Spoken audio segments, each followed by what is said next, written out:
at this stage. So it's a pleasure to welcome Sanjay Puri, founder of Sanjay Puri Architects, one of the India's most renowned contemporary architecture firms.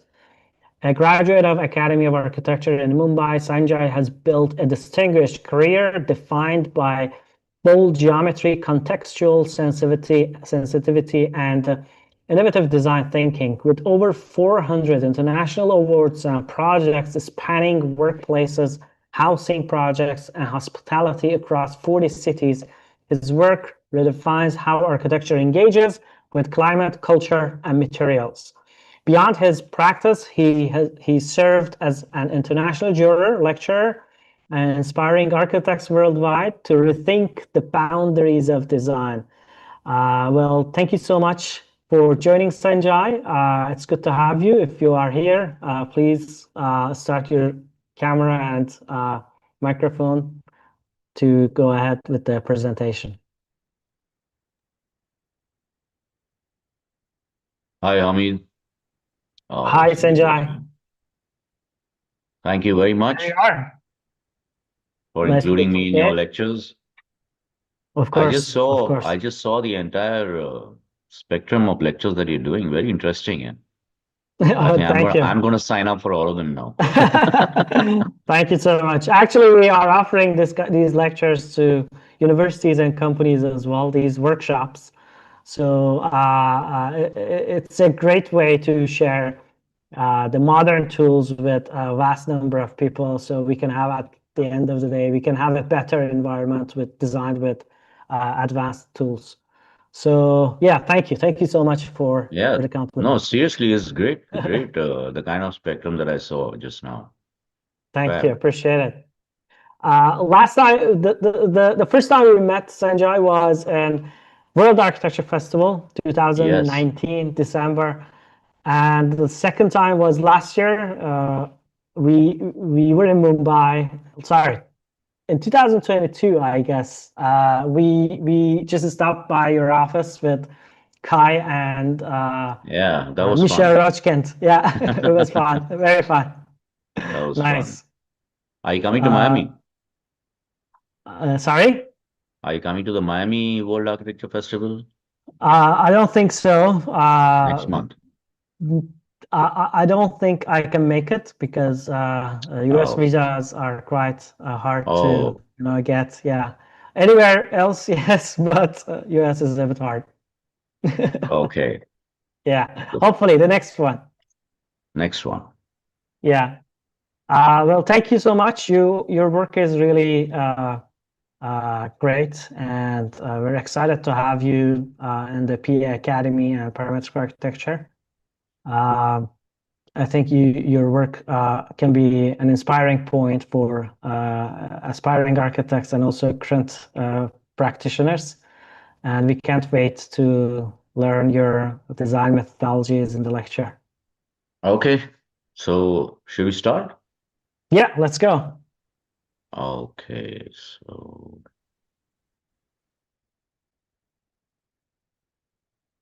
Yeah, make sure you share the sound as well while screen sharing.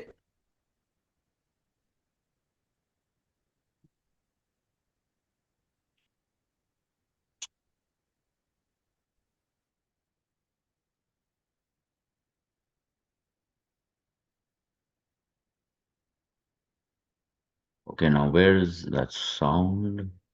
It should have been appeared while you want to screen share. Yeah, you can start again. There will be a window popping up.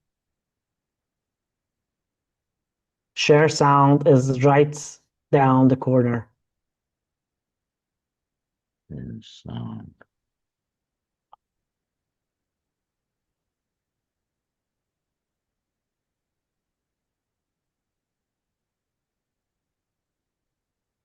You're seeing the Yep. screen, right? Yeah, I can see the screen now. So, I mean, where is the sound on it?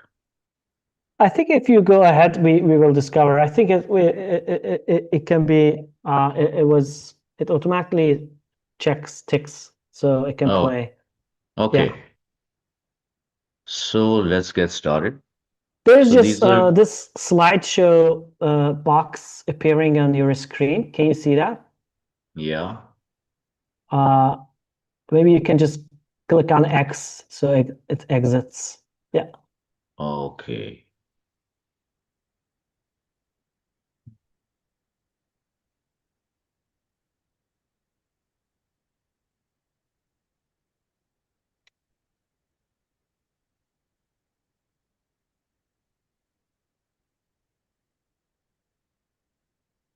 Uh, is I don't think we are seeing it in full screen. Yeah, you're not seeing full screen. Why was that? I hope it was not from the box you closed. Let me see if I can annotate. Mm,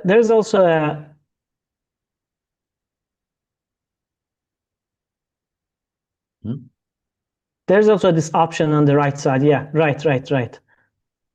Yeah, one more. Yeah, that one, slideshow. Okay, Yeah, there you are. that's perfect. Okay.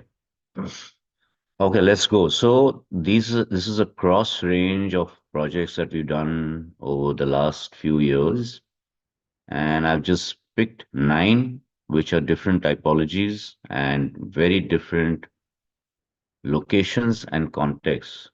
However, the principle remains the same that you always respond to the site in an interesting way, along with the climate. So this is called the street, and it is a students' hostel with 800 rooms, which we had to plan in this existing university. So these are the existing buildings, and they were built very simply. And in all of these buildings, you see that each one of the student hostels that were existing literally looked across into the other hostel rooms. So zero privacy, zero landscape spaces, it's just roads and buildings and roads and buildings all over. So when we looked at the site and we were given these parameters and we started playing with the numbers that were required. So to fit in 800 in only ground plus three, and that was a requirement because the client wanted to go low rise in keeping, and that makes sense because everything else in the entire campus is 3 stories high. So we looked at various configurations and finally created an organic street kind of space in between. And then what happens is in this street, everything is opening up towards a very large playground on the northern side. And then in addition, each one of the buildings also organically weaves through the site like this. So while we looked at various options as to how one can orient every single room towards the north, which is quite a challenge in a site like this. So we looked at options like this by tilting the rooms, but when you tilt the rooms, you get a lot of wasted space in the corridors as well as balcony spaces, which we were clearly told not to provide. So we came up with this solution where you have straight corridors inside, but every room has this wedge-shaped, interesting window which is oriented towards the north. And then this is the sun path diagram. So it shows how each one of these rooms actually faces the north. You can see it very clearly in the overall layout. So the north is at the bottom, as the sign shows, and all 800 rooms face the north. And what this does is also there is complete privacy between blocks. Every room is oriented towards the playground on the northern side, and the sun being in the southern direction throughout the year, this makes a huge difference in the heat gain into the buildings. So we played with the windows like this, that each one of these wedge-shaped projections move separately and are angled in different ways. So you get this kind of a space. So this is literally the street that divides the buildings from the garden on the northern side. And the central portion, which is a large trapezoid, houses the cafeteria and the common room and the gymnasium. So these are views looking and walking through these spaces. So there are two of these blocks which house gymnasiums and cafeterias, one right at the back and one right in the front. And purposely, the stairs going up towards the first floor are made as an open auditorium which is sheltered so people can use these, look out towards the cricket matches or the football matches being played across, as well as, perform music. And this happens all the time there. And these are photographs taken when it was 40 degrees outside. But you can see that because of the way the buildings are oriented, there is always shadow no matter where you are within the entire site. So people are sitting out in 42 degrees in a shaded space and it's still okay. The interior and the architecture in terms of costing is very, very simple. So this cost, the entire building along with the interiors only cost 2,500 rupees a square foot, which translates to about 25 euros per square foot. So these are views as one moves through the streets, and these are people sitting in that garden when it's sweltering heat outside. But because of the way it's planned, like I said before, there's always some shadow play. And this is when you're towards the south of the site and you're looking out towards the north. So it's very clear the orientation, the way each one of the hostel rooms looks out on the northern side with these very interesting wedge-shaped windows. And these wedge-shaped windows are used for studying also. So this was an interesting project that we actually were given literally 15 days to design and 1.5 months to create working drawings because it was a very fast track project and it had to be completed in 8 months. And it actually overshot by 1 month only. So in 9 months, the project was completed start to finish, including the drawing time. And then this is other project. The second one is called Ras Houses, which is in Rajasthan.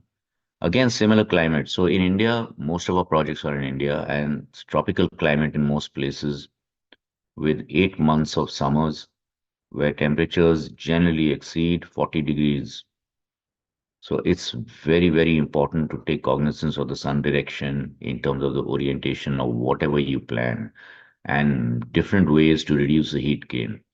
So here, this is part of a 100-acre site which we master planned with one single road on the perimeter, and 90% of the site is pedestrian. So there's no vehicular traffic at all.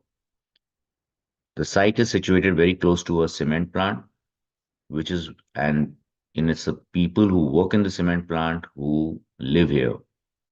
So it's totally self-sufficient in terms of it's got a school, it's got a shop, it's got a community center, and these are the way the contours are with relatively flat contours with a difference of about 6 meters in the front and towards the rear there's a 14-meter difference.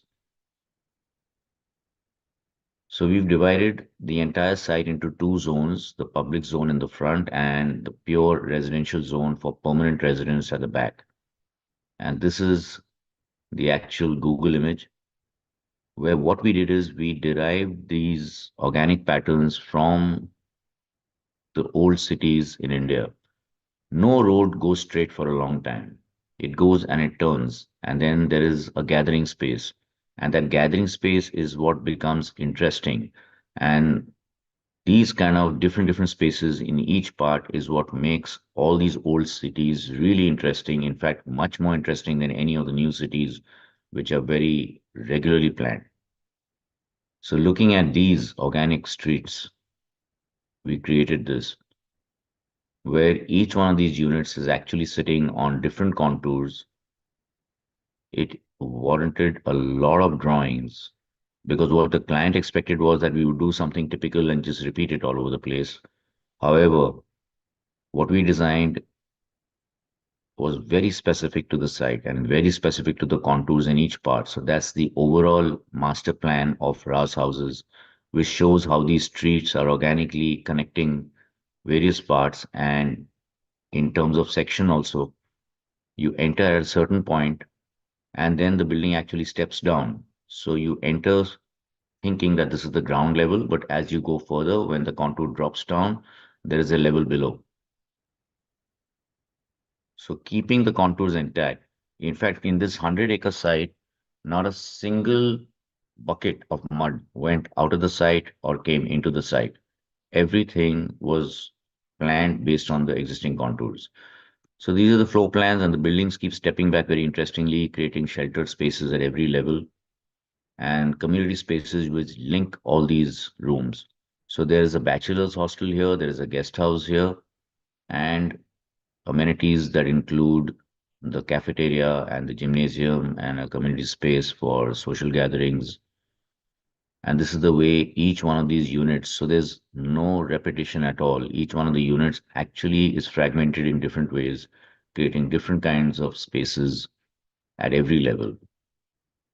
So what we achieved by this is that this entire space, there is not a single image that you will see again in the same way if one moves around the building.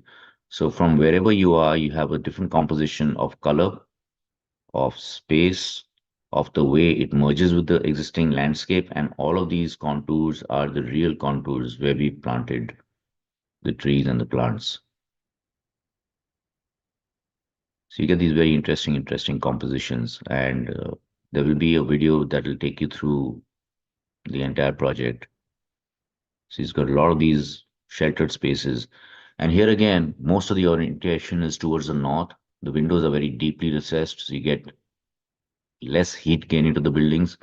All the circulation spaces are naturally ventilated and naturally cooled.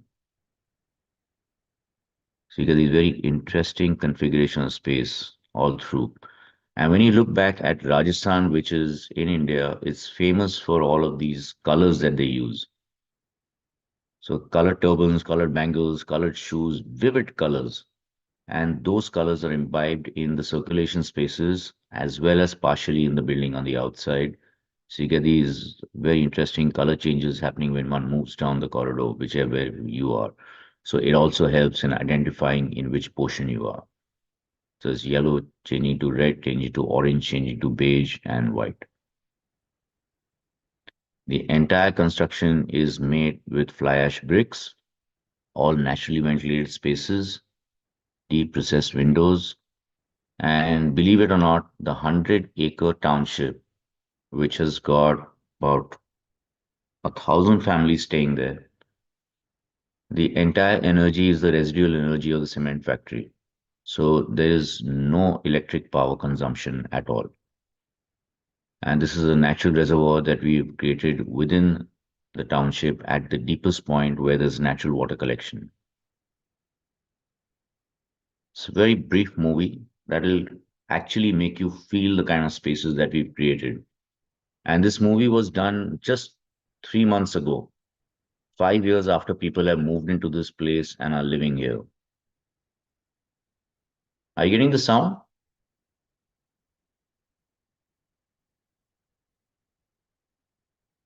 Unfortunately, no. Do you want to stop screen sharing and share again with the sound?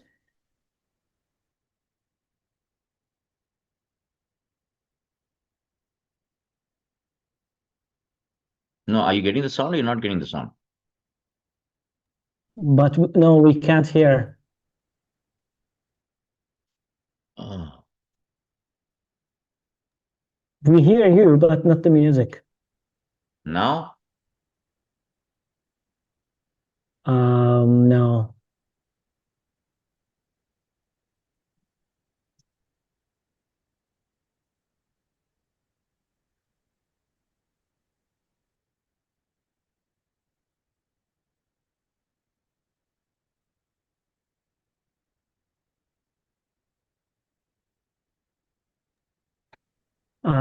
Sanjay, can you stop screen sharing and share again, please?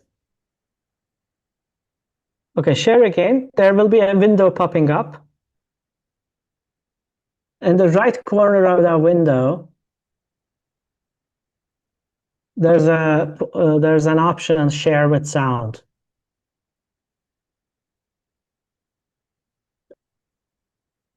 Okay. No. Okay, share.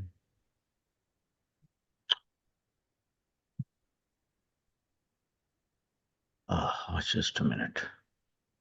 That's fine. That's fine. We can wait.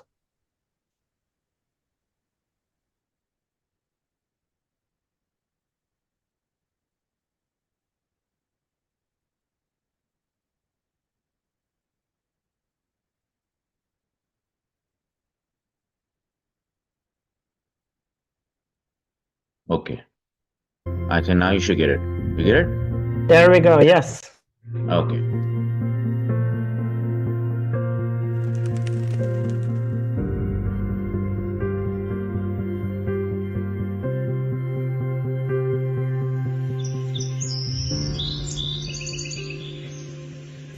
Jai Shri Krishna So these Jai are Shri actually the people living here and the way they use these spaces.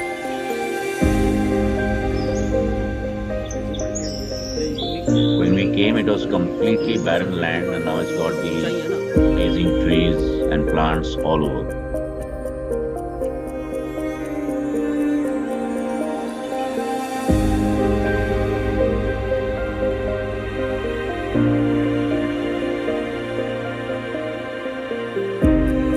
Lot of outdoor shelter spaces which one can use throughout the year.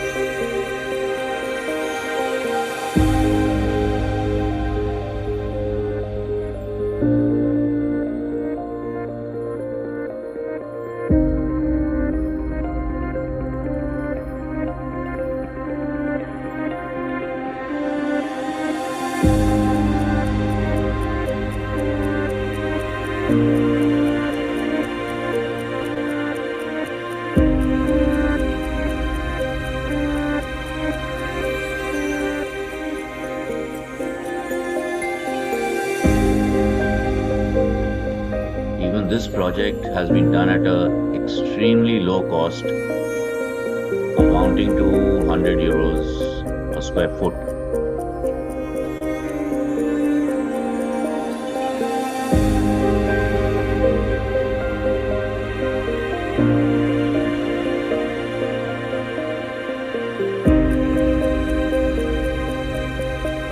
Oh, sorry, it's 10 euros a square foot, between 10 and 12 euros a square foot.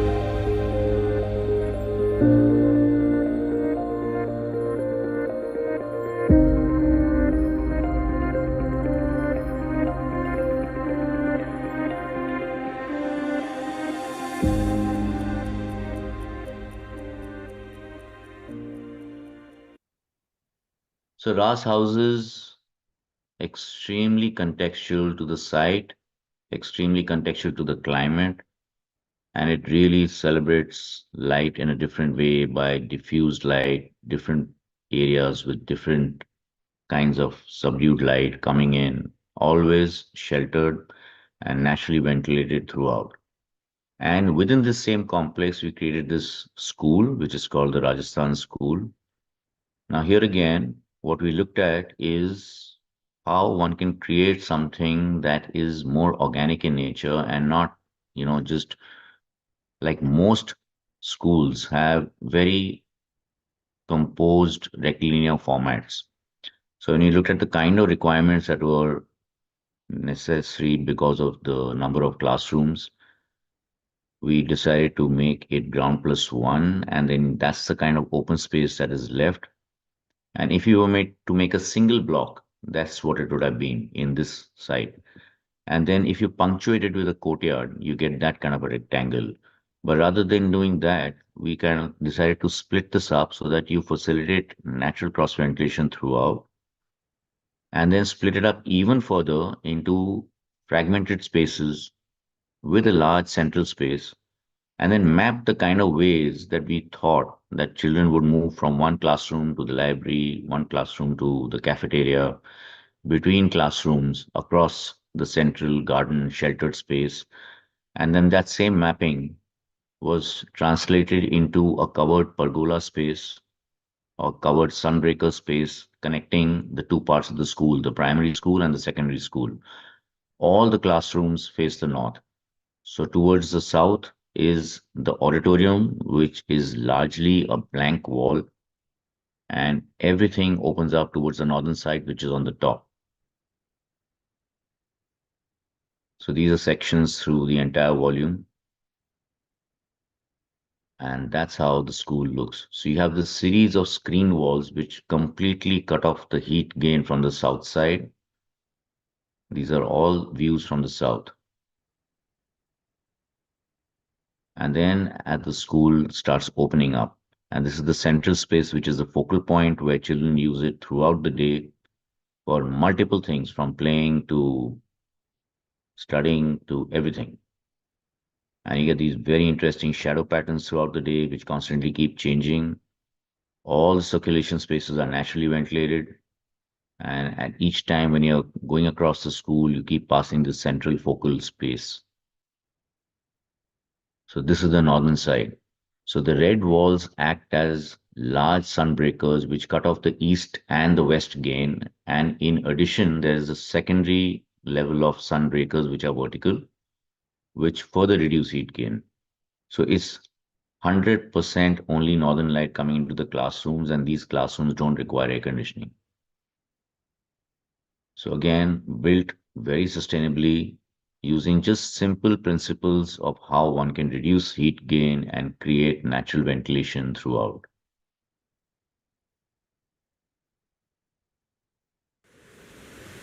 A brief movie which will take you through how the spaces are used in the school.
So this school also was done at, I think earlier my costing went a little bit wrong because of the calculation. It's 25 euros per square foot or 30 US dollars per square foot. That's the kind of costing the last three projects shown have been. And I come to a house that we did 2 years ago, which is built in Rajasthan, and this was built during COVID times. So when we got this site, it's a very small site, about 600 square meters, and it's located in a neighborhood of just houses which have been built over the years, and there are more than 250 houses here. So we looked at what materials are available right there itself without having to move too much outside, and these are Vedic bricks. All the labor for this house came from within the vicinity. And these bio-Vedic bricks, they're actually made with paddy straw and cow dung. So it's literally no cost, heat resistant, waterproof, excellent choice. All these walls internally are all done in lime plaster, the internal as well as the external walls. And lime again uses no cement, is naturally cool, and lime is available in this region itself. So this was the house, the envelope of the house, where the client actually wanted 9,000 square feet to be built based on the number of rooms they required. And when you look at building 9,000 square feet in this 600 square meter plot, it necessarily becomes 3 floors high.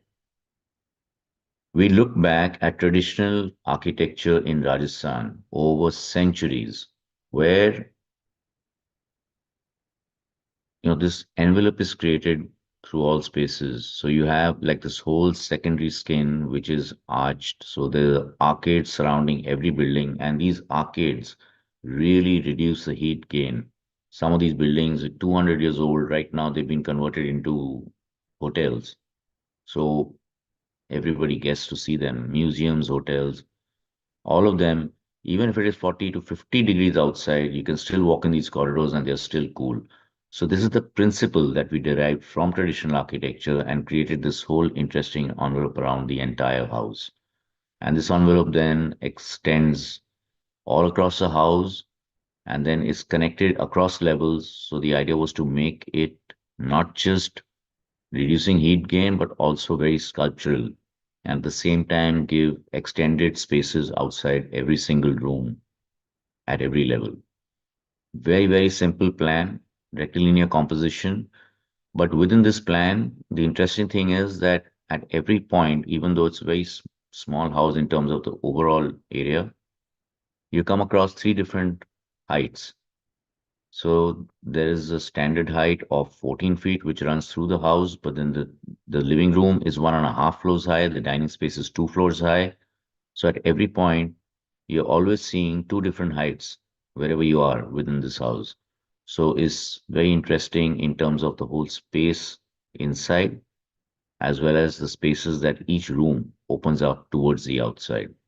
So you've got a lot of sheltered spaces around the house, which serve to really reduce the heat gain by 16 to 18 degrees. And that's a lot considering that in Rajasthan the temperatures go so high for 8 months. Very different contrast to that is this house that we built in a place called Gandhinagar in Gujarat. Similar climate, but here we've used a completely different principle where there are large overhangs that hang out of the house to protect it from heat gain. So this house, based on the client's requirements again, had to be 3 floors high. But by making it 3 floors high, what happens is that the house becomes a little too high, and the ground plus one is always a preferable scale for a house. So to house the requirements, we actually went down below ground, but then created a courtyard so that you get natural light within this lower level itself. So this is the house as it appears from outside. The house is built between 9 existing trees on site. So the 9 trees that were existing actually gave rise to the form and the way the spaces weave between these trees. So the entire house forms a T in plan and forms a T in section as well simultaneously, because you enter at the ground level, but you have one level below and one level above. So in that sense, it forms a T in section, and simultaneously you're going through the center and it springs out with two arms on either side, keeping all the 9 trees intact the way they were. So these trees that you see are some of the trees that were there on the site. So you literally built the house hugging those trees. And in case one of the trees even goes through the deck of the house. So that's an aerial view where you can see these are the existing trees. And one of those trees goes through the deck of the bedroom. And this is the sunken courtyard seen from the top. And these are the large overhangs. So again, in this house also, which has extreme summers in this location with temperatures rising almost to 50 degrees in the months of May and June specifically, this house still remains cool throughout. by virtue of its large overhangs and by virtue of the entire orientation of every single space towards the north, including all the decks. So all these decks are usable throughout the year, however hot it is outside. These are the internal volumes. So you walk in through a two-floor high central circulation spine, which finally culminates in this sculptural staircase that cuts across the three levels. So that's the stairway that connects three levels, and this is the lower level. So even though it is in architectural terms a basement, it has complete natural light flooding it through the sunken courtyard space. And these are the decks that every bedroom extends out into. So these decks are 3 to 6 meters wide. That's the interior palette, very, very simple. This is the house as the overall aerial view shows with all the trees which are housed just hugging the tree, and a tiny video to just get a feel of how this actually appears.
So this is the sunken courtyard.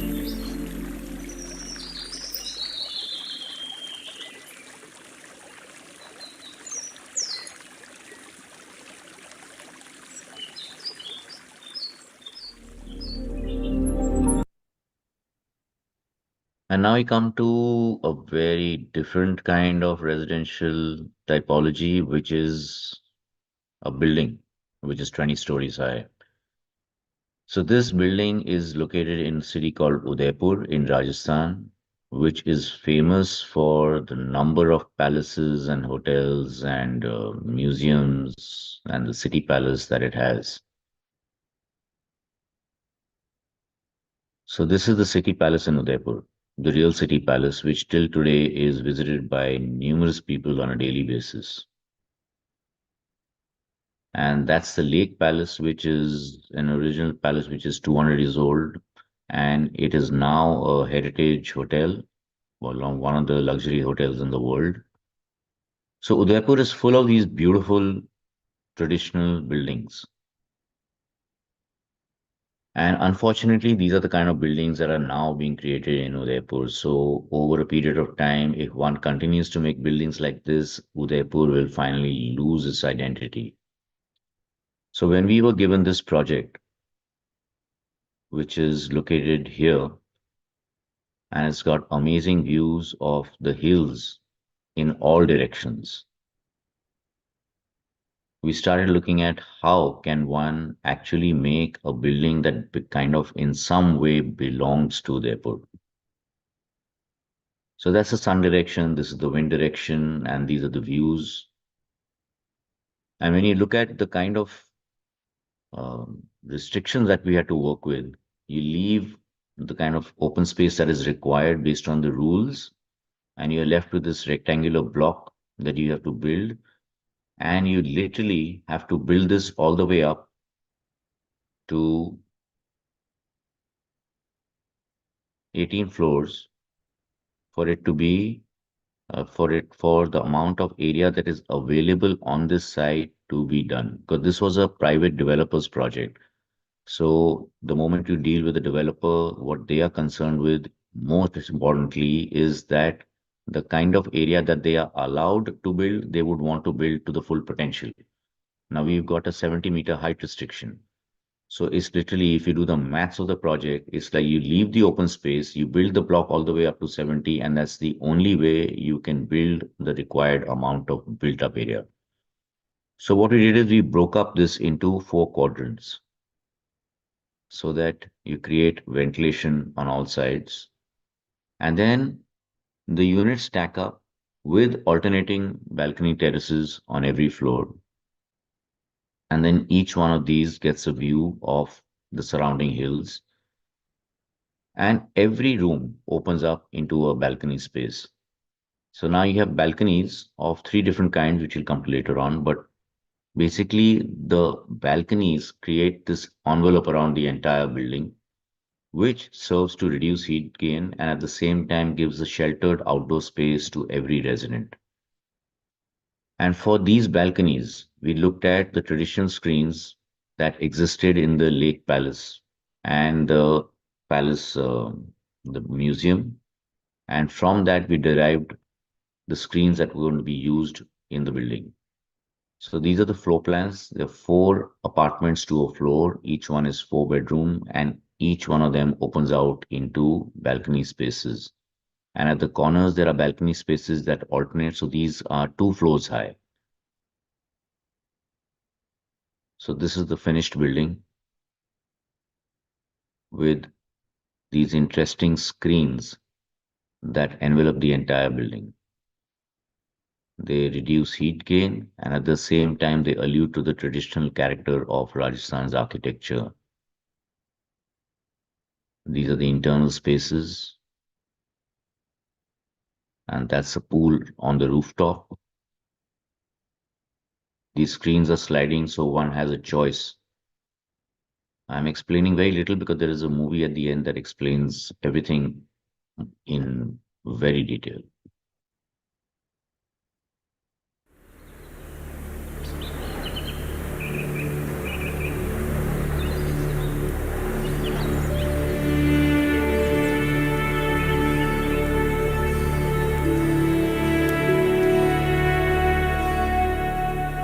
This site is located in a rapidly urbanizing area in Udaipur, Rajasthan, surrounded by hills on all 4 sides.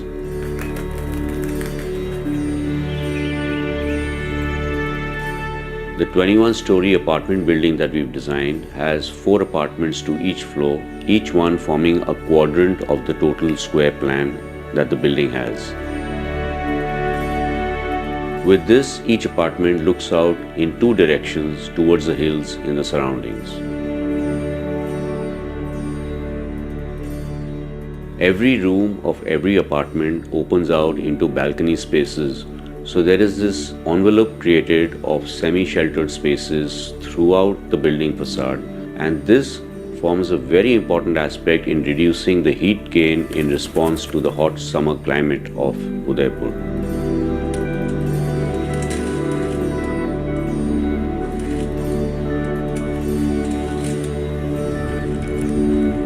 To create privacy and further mitigate heat gain, these sheltered decks have perforated screens which allude to the traditional architectural elements of the heritage of Rajasthan, where stone screens were used in palaces and homes through centuries to reduce the heat gain inside.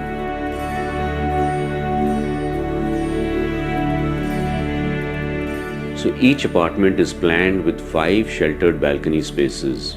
4 of these are 10 feet high and one is 20 feet high.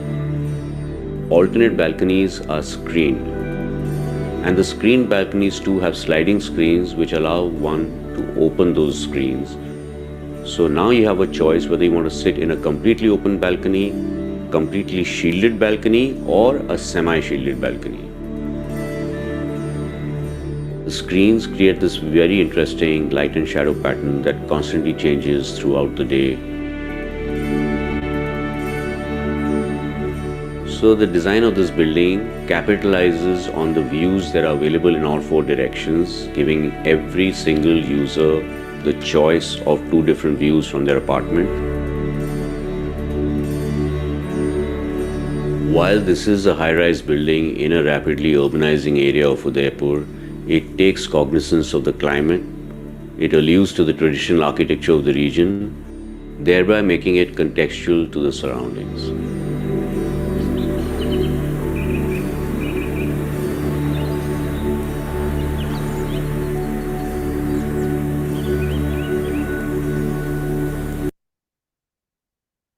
This is a hotel.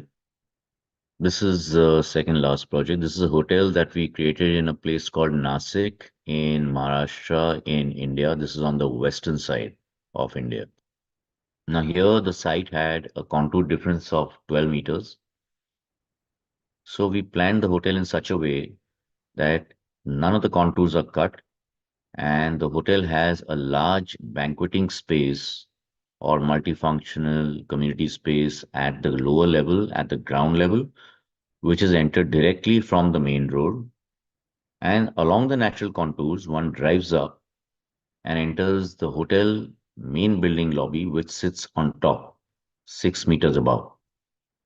So you literally have two distinct and different ground levels within the hotel. And then the rooms are done in this very interesting organic way where the corridors turn and twist a little bit, creating internal courtyard spaces, 2 of them, each one treated differently, with every room overlooking a very large dam of water on the front, on the northern side, and hills on the southern side. So this organic pattern again is derived from the way our old cities were planned. That's the detail of the planning, and these are the kind of atrium spaces which are naturally ventilated and naturally cooled in this building. So that's a cross section that explains how it gradually steps up based on the existing contours. And this is the way the rooms are planned with 8 feet or 2.4-meter deep balcony spaces that are rotated on their axis so that the building appears like a series of stacked volumes. So this is a section through the courtyard showing how it's naturally lit from the top and naturally ventilated. 50% of the spaces in this hotel are naturally ventilated and non-air conditioned. And 45% of all the walls are built in the local black basalt stone, which is available on the site itself. So this building is created in a very sustainable way with local stone that is available with naturally ventilated spaces. 50% of the energy used by the hotel is supplied by solar energy panels which sit on the rooftop as well as over the parking spaces along the sides. So this is a large garden space that the ground floor banqueting facility opens up into. And then as one approaches the hotel, this is the upper level where the lobby is 6 meters higher than the banqueting at the lower level. And that lobby level opens up into a terrace which sits over the banqueting. And then each one of these floors is slightly rotated so that it creates this very interesting stacked composition. So that's the 6 meters level, which has a large open space. And then once again, the building steps back with a pool on the top. That's the staircase that connects the public spaces at the ground and first floor. And this is the naturally ventilated atrium. So what you see there is terracotta screens. So terracotta tile screens which allow natural ventilation throughout. So all the corridors have no air conditioning. That's the pool level, and above that there are 4 levels of rooms. So here you can see the view outside. So you have this beautiful water body right on front. And towards the south, there are hills which climb up.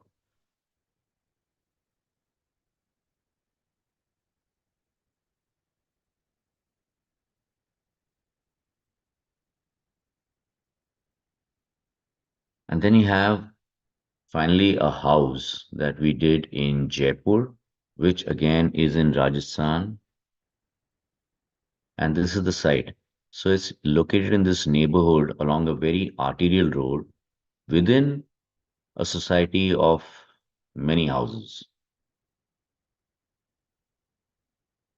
As opposed to most new sites, in this case, there was an existing house on the site.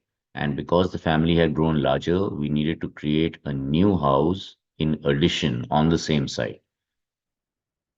So the first thing when we looked at the site was the number of trees that it had. I mean, this is the actual site with the location of the trees. So the existing house used the main garden in the center as a garden space for sitting, playing, and the northern side garden was used for social gatherings and when they had large parties. So this is where we planned the new house within the existing trees. And then when we looked at the kind of requirements, the requirements added up to creating 4 levels. And the trees existing on site are 3 levels high, and these trees are 30 years old. So we realized that the moment you build a 4th level, you're going to have a lack of privacy with the house, one house overpowering the other one, as well as looking into it directly. So we decided to create a sunken space and a subterranean level, and then to create natural open space for and natural light for this subterranean level, we created a sunken courtyard, which is open to sky. So now with this new configuration, the house has complete privacy from the existing house. At the same time, the courtyard facilitates natural light and ventilation throughout the house. So that's the courtyard overlooking the trees on the southern side. And then we looked at so the trees. This photograph actually shows how the house is literally hugging the trees on all 4 sides. I mean, you come out from this busy arterial road in Jaipur city, and then you walk into this house, and you are transported immediately into a different kind of space totally. So this is the kind of space that every room overlooks. And then this is the articulation of how the volumes sit over each other. We once again look back at traditional screens to create reduction in heat gain, which is very important. So on the south, east, and the west, you have these GFRC screens that are created, which allude to the traditional architecture of Jaipur city. At the same time, reduce heat gain into the building as well as noise from the arterial road and provide privacy. And each space in this house has interstitial spaces which one can walk out into, which are naturally ventilated, serve to reduce heat gain in addition to the screens, and provide outdoor sheltered spaces for every room in a variety of ways with sunken seating, level seating. That's the subterranean level plan, the ground level plan with 3 bedrooms on every level. The first floor, which is similar, but it steps back, creating a terrace on the northern side. And then finally, the rooftop, which has a large multi-purpose room opening into a very large north-facing terrace. And then solar panels right on the top. So these are cross sections and longitudinal sections through the house, showing how the spaces are integrated with the courtyard and the trees and natural light coming in each portion. That's the house as it appears from the main road, completely screened, very sculptural, but at the same time, you're getting natural light into every single room through the screens. And that's the sunken courtyard on the southern side. This is the living room spaces opening up on the northern side. And these are the kind of spaces every bedroom opens up into. So that's the entry point. It's a very transparent house where one sees one space through the other space, through a seating area. So multiple spaces are seen and perceived at the same time, but all the time connected to the nature that surrounds the house.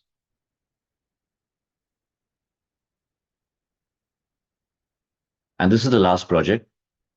This is the project that has given us the maximum satisfaction. We've done very large projects. You saw what one of the projects was 100 acres.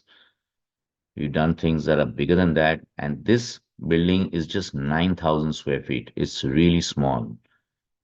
But at the same time, it's so meaningful because of what it has done for the community there. Now, this building is located in the middle of a desert in a small village called Silwa, which is part of a larger area in Rajasthan called Nokha. And Nokha comprises of 144 small villages which are scattered in this desert climate. Now, the client had a house here, our client, and their father had passed away, and the last rites were done where the white dot is, and they wanted to create a memorial. And they came to us actually with this sketch, saying that we want to create something like this, which is kind of like a small temple or a praying space. And we spoke to them and told them that, looking at what this site is, looking at the village, looking at how people have no community spaces at all, looking at the condition of the schools that surround this area. This is the existing school, which is just about 800 meters from this site. We said rather than making something that is just like a memorial, let's build something for the community. And the good thing is that the clients agreed to this within a week and said that yes, you go ahead, make something for the community. We understand that that will be something far more meaningful to do as long as you keep the budget restricted and the area within 10,000 square feet. So that was the client's perception of what a memorial should be. And then when we looked at what those villages are, and then that first sketch that was actually done on a flight. And here we looked at where the last rites were done and how, if we made a circular building, what would happen. But when you make a circular building, then the circle becomes too small. So we decided to open it up towards the northern side so that we get a larger space that is usable and sheltered. And then we narrowed it on one side and widened on the other side so that the narrower portion houses a museum in memory of the father, and the right side becomes a larger library space that is open to the children of all the schools in the surrounding 144 villages. And then to make the roof accessible, we sloped it down on the narrow side so that you create this very interesting roof garden. And then looking at Rajasthan and the desert climate, the kind of water that would be required, we wanted to create a completely self-sufficient building. So this is the kind of path that one takes over the roof. And then we had to build all these amenity spaces, which are a cafeteria and toilets, stores, and parking spaces. So here is where we decided to create a large water tank that would be sufficient. This is based on the 40 days of rainfall, little rainfall that this area gets, based on collecting all the rainfall in this site in those 45 days and build a tank that was so large that it would be able to suffice the water requirements of this building throughout the year. And so that's exactly what we did.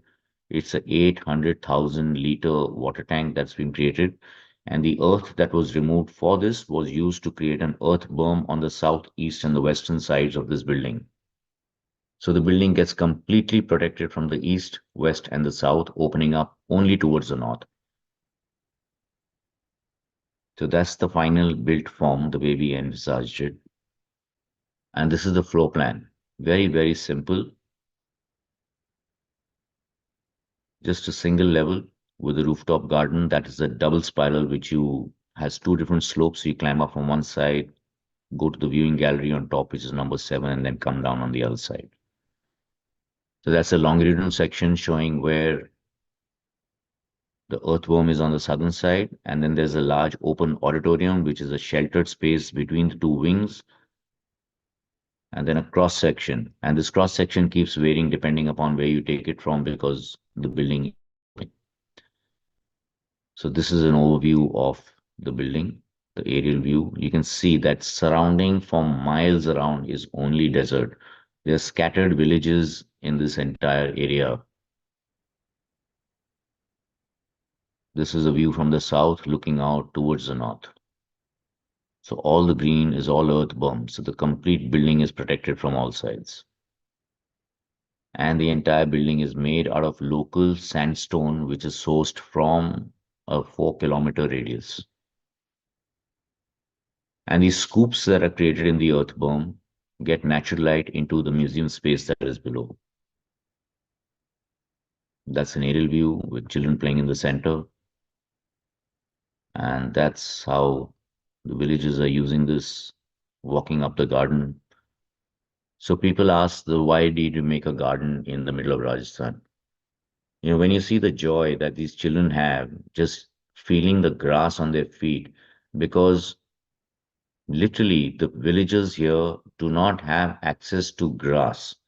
It's such a simple thing. We all take it for granted. But here, they don't have access to grass because it's very difficult to maintain in this climate. And that's the whole reason we created this water tank and made it self-sufficient so that even for this watering this grass, all the water comes from within the site, from what is stored by rainwater harvesting and used throughout the year. That's the museum space. This is the library space.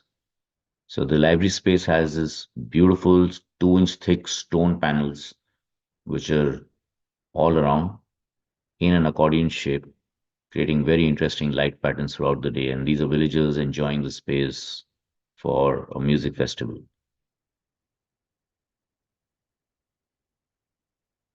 That's the building in the night. So it's literally this building is 100% sustainable. The earth excavated was used. The earth excavated was used for the earth berms on the sides. The full building is built in stone.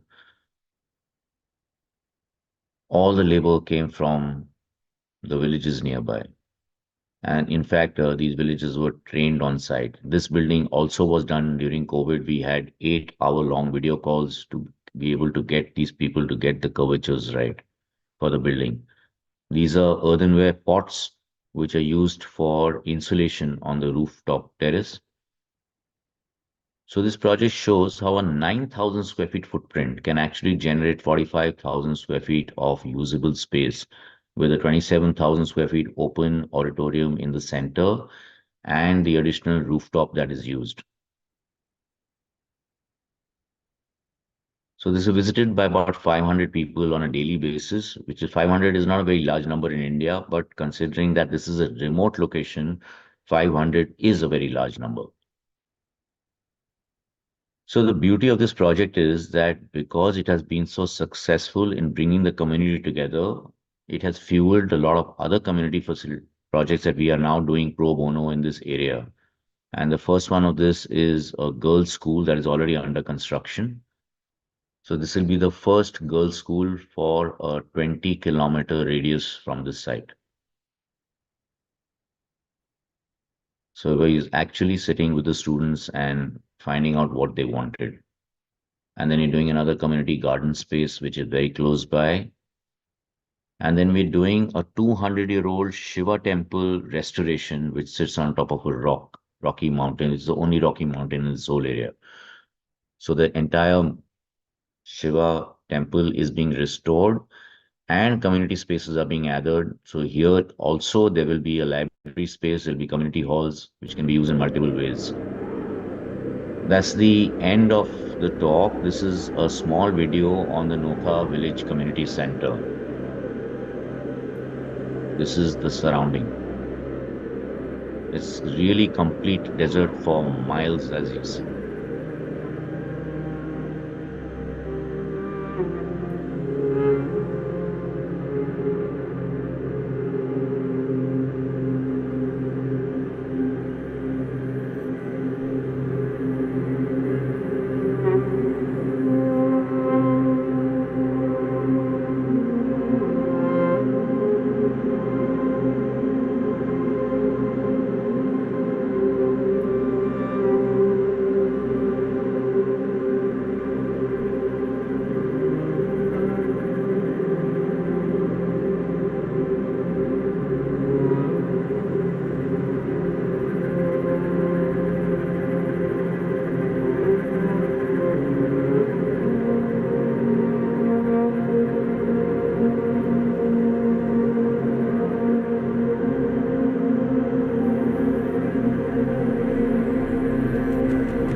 This is the local language, and these kind of events are happening literally every week.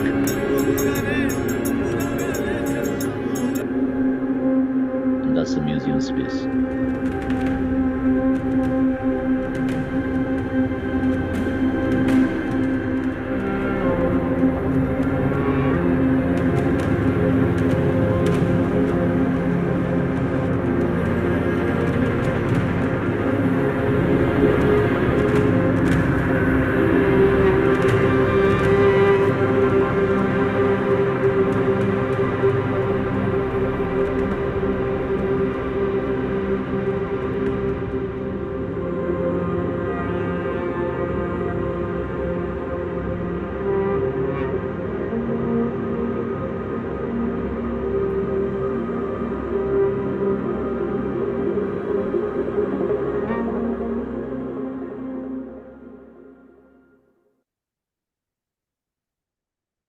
Okay, thank you very much, all of you who were listening in, and I'm sorry if I overshot the time.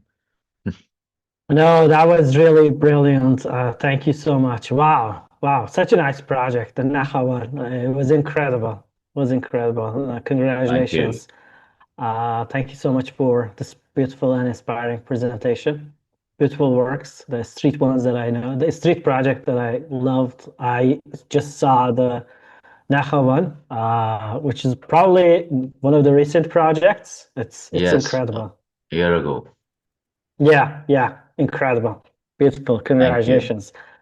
Thank you. So there are so many questions in the Q&A box. I'm gonna go through them real quick, and Okay. I will just filter them from my side, and then I will ask them from you. So regarding the Naha project, Lakshi says, what are the Jali screens made up of in the Noha village project? Okay, so those Jali screens are real stone. They're real sandstone, which is sourced in the region itself. I mean, that area is known for its sandstone. Nice, nice. In Noha project, what did you use the low light space as? I think that was the museum. That's the museum, yes. That Okay, was the okay. museum. And what structural considerations you had in mind for this project? What structural considerations? Yeah, in terms of like when the building, the staggered rooms, No, probably in the other project, it was the question for. maybe that is for the Aria Hotel. If Samartha just can give us a hint about this question, let's skip that until she just sends us another notification. Okay. So same type of question. How is air flow in underground floor? Is there any air flowing in the underground for the Jelly project, for the So in Naha project? in the Noka project, yes, those windows are all openable, and that is the reason why they have stone screens outside.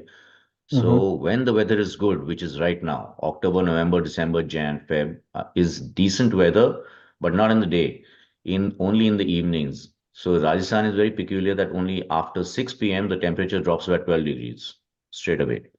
During the Mm-hmm. day, Mm-hmm. it is still 30 degrees plus, and then the moment it sunsets, it drops by 12 degrees. So yes, whenever it is hot, you can open up the windows. And I have been to this Noka center in the middle of summer with 42 degrees outside, and we provided air conditioning inside.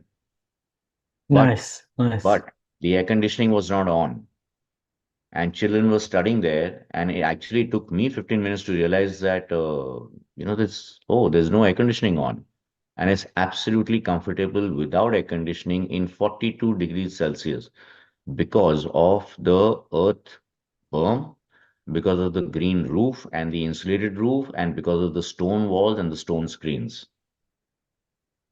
Nice, nice.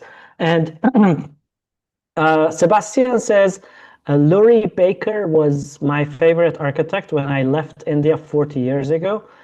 Your use of local materials and Jali for energy reminds me of him. And now you are my favorite architect in all of India. Two Thank questions. you.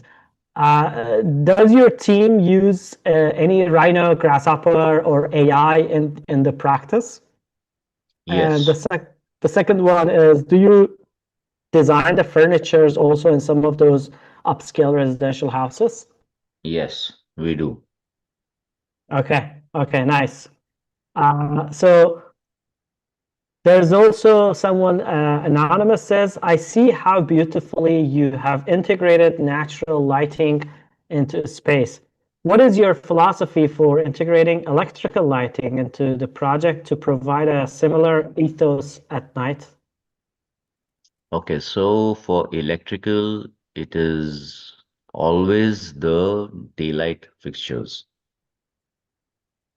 which means 3000 Kelvin Mm-hmm. and sufficient light, but at the same time, one must always give the choice to create different moods within the space.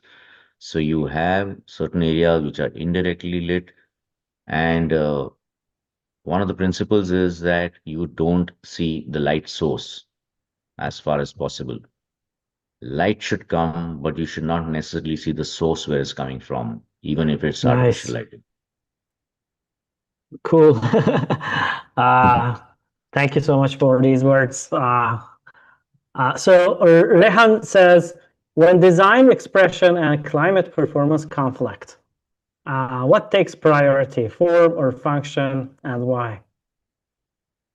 You know, it's I all a think we should go simultaneous. away with these terms, but if you want to answer. No, it's perfectly fine because this question keeps getting asked to Yeah, everyone at all times, and sometimes when someone sees a form that is very strong, like in some of these cases, they feel that the form came first. But that's not the case because the function and the form actually go hand in hand and they are done 100% simultaneously. mhm, mhm. Yeah. Uh, Also, what criterias do you take in considerations while deciding the per square meter and in terms of cost? What criteria? Yeah, So the criteria is irrespective of what a client tells you, is that you keep the cost as low as possible because why would you want to spend more if you can achieve something that is good without spending more? And it's always to see that what are the materials that are available locally, how you can use them to the best possible manner, and keep the cost low. I mean, there's no reason to make it expensive. nice. And also your project has kind of a bold sculptural expression in themselves. Is this something that you always follow in all the projects to kind of push towards it, or is it something that comes naturally during the design process, or maybe it's consideration of sites or materials or budget? No, I think that's a very conscious effort. So you do the functional aspect, you take cognizance of the climate, of the site, and what surrounds it, and then you somehow get that whole thing together in something that is bold Mhm. simultaneously. Because you don't want something to, let's say, look like maybe it was there before, or maybe it's been done like few times before here, there, wherever. You want it to stand out on its own and create something that is different. So it's different in Nice. terms of the space perception and also different in terms of how one perceives it from the outside. Incredible. Sebastian says, it's amazing to think that these are all derived from energy efficiency and climate responses to site, yet each of these designs were so beautiful in form. It's a joy and visual treat to see them. So thank you, Oh, thank you. Sebastian.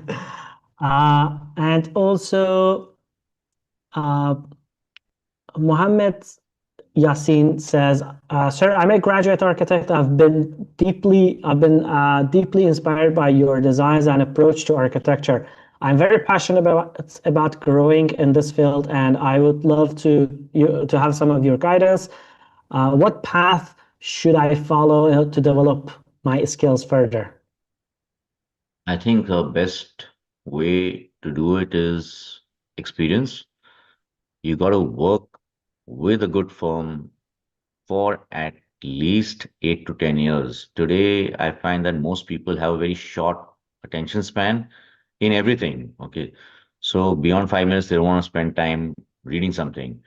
Beyond like 30 seconds, they don't want to spend time looking at or understanding a building.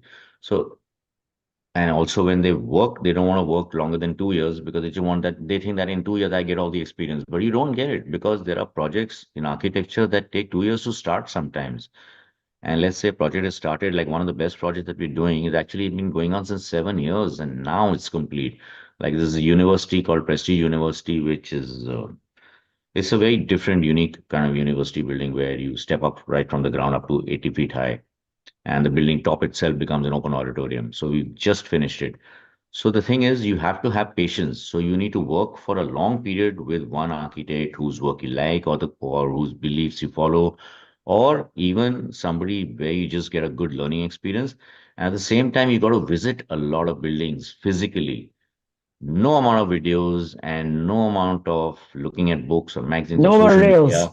media. No more reels. No reels can actually give you that feeling of when you're actually within the space. Yeah. So go out there and see the good stuff. Experience it. Thank you. Thank you for inspiring advice. Marva says, "What inspired the first shape of the project? For example, in the community center, why did you start with the circle? In the tower, why did you choose the square with four wings and so on? What is the starting point for all those?" Okay, so in that the first slide itself of the Noka Community Center was that sketch. Okay, so there was this symbol there, which is where the last rites were done. So it's literally like, oh, we got to build something around it. So literally, if you can see my hand, it was just like, okay, we got to build something around it. We got to build something around it. And that was the starting point. And one could Nice. have very easily made a square or a rectangle, but then that's what's there all through.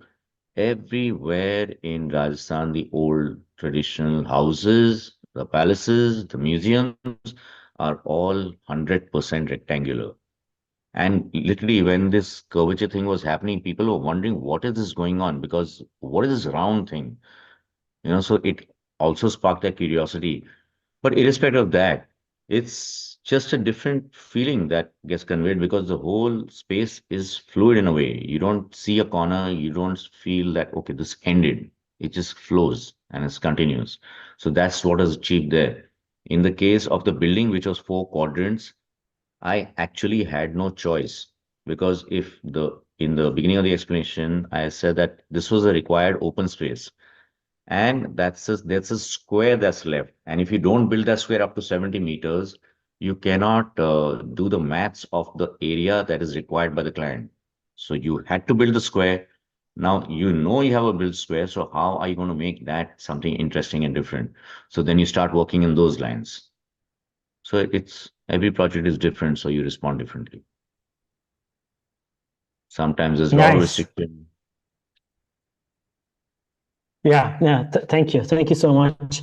Last couple of questions. Shubhangi says, "How do these features from your design and Ras House project reflect your broader philosophy on eco-conscious architecture?" Okay, so Ras houses was literally done in response to the climate and to what those people, and actually we went way beyond. What the client expected was like whatever they had before over the last 20 years was a repeat module, and they thought that what architects do is okay, this is the requirement, this is a repeat module, and you build a lot of them based on the numbers that they want. So we said no, we won't do that. We want to create this interesting place where even though the unit is a repetitive unit, the units must be placed in such a way that nothing is repetitive. So it started from there. So you went, made a straight line, turned the angle, kept going across the site at different spaces, and then to further break it up, even though it's just 3 stories, we didn't want to be flat on 3 stories, so we stepped it back. So somebody got a garden, somebody got a terrace. So there were multiple things that went into it to inform that decision of how that character came.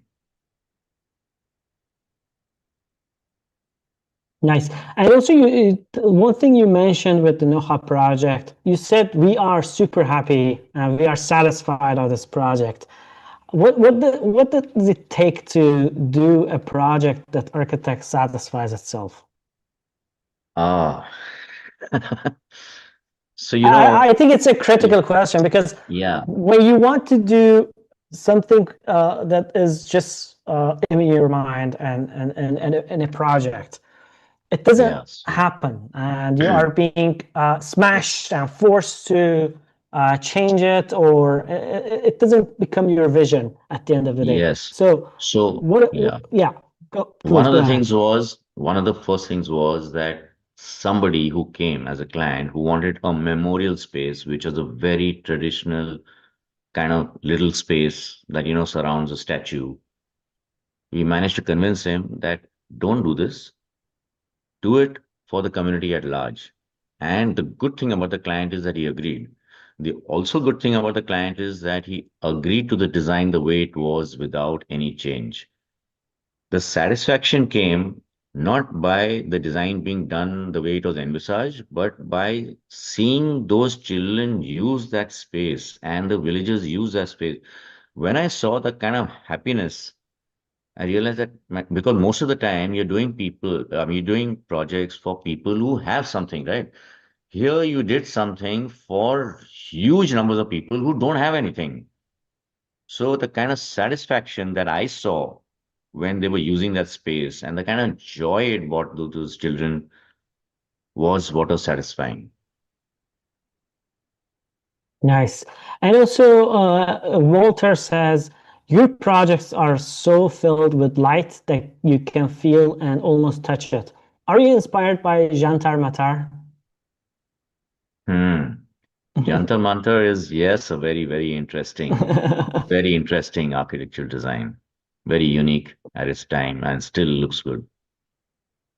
I visited when I was in India. It was incredible, Yeah, incredible, really. incredible project. Well, thank you so much, Sanjay. I think I have just last question, two last questions. Hmm. What is your advice for young architects and aspiring students? The same, what I said earlier, work with somebody for a long period of time where you get to see projects start to finish of different typologies. A, and B, go and experience buildings that are interesting and unique to understand what happened because only when you're in that space will you realize why what was done and how it makes a difference, how that light makes a difference, how that material makes a difference, how the circulation makes a difference, how the volume change makes a difference. All of these things you can only understand if you experience the space. Nice. There's also another question from one of the audiences. I will go through it. Yamur says, considering the high embodied energy of traditional brick production, how can AI can be integrated into construction and parametric design of void and brick system to facilitate a circular economy, do you think? Mm. So already there's 3D printing and which is gonna grow in leaps and bounds. So alternative materials are coming. Alternative materials are already there and they're coming. And a lot of research is being done and it's fruitful. I mean, algae is being used and so many materials are being used. So it's just a little while away before we actually manage to transition into zero carbon footprint. But that's only going to be for smaller projects. I don't see it happening for a multi-story building, for example. I mean, that's for a Nice. long time. I don't see that happening. Thank you. Thank you. And last question, what architects, young architects should do to start working with you? Send us your resume, show that you have passion and you want to do it. Nice, nice. And where people can reach out to you on Instagram or LinkedIn or anywhere? So we have on our website there is a thing career at sanjaypuri career at sanjaypuriarchitects.com. Very easy. Website has it. So just go to the website and you'll find all the information there and apply. Yeah, great. I'm sure you're receiving hundreds of applications every day, probably every hour. Well, thank you so much, Sanjay, for your time. A beautiful project, inspiring lecture, and appreciate your time. Thanks for joining PA Academy, and I look forward to meeting you in person again anytime soon. Thank you very much, Amit, and thank you everybody from the PA Academy team, and thank you everybody who joined in for this. Thank you very much. And Thank cheers. you. Look Take forward to care. seeing you. Bye. Bye Likewise. bye. Bye. Bye. Bye.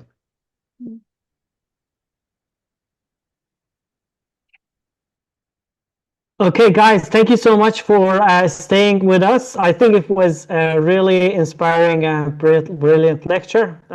We really loved it. We will keep doing these Rethinking Architecture series. 2 weeks ago, we had Chad Oppenheim with us, now Sanjay Puri. And of course, next month, we will have one or two architects to bring them to the platform for Rethinking Architecture. Just stay in touch with us. Keep checking our upcoming events section on the PA Academy website. And also make sure you don't forget to use the discount code PA October 35 if you want to join any previous workshop that we had. Thank you so much. That's it, and see you soon. Bye.